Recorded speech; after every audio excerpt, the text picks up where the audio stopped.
नमस्ते सबको, नमस्ते सभी दर्शकों को मेरा प्रणाम। और मैं आपका रमन सिंह आप सबके लिए कौन इंटरेस्टिंग कविता लाऊं, जिसका विषय है, जो कविता है उसका नाम है सुंदरता। सो स्टार्ट करते हैं, और बहुत दिल से लिखा है। सो स्टार्ट करते हैं कि लाखों देखे हैं मगर तेरी जैसी सुंदरता नहीं। लाखों देखे हैं मगर तेरी जैसी सुंदरता नहीं। तुझे देखे बिना मेरा सुबह और शाम ढलता नहीं। तुझे देख सारा चांद तारा मौन है। तुझे देख सारा चांद तारा मौन है, क्योंकि तेरे जैसा यहाँ पे कौन है।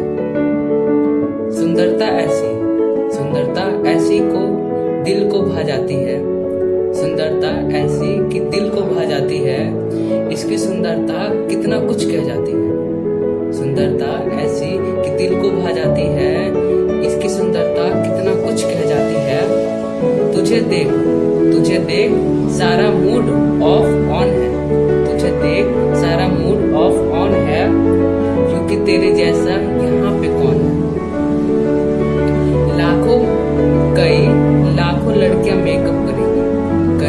लाखों लड़कियां मेकअप करेंगी, लेकिन हो जाए पानी पानी।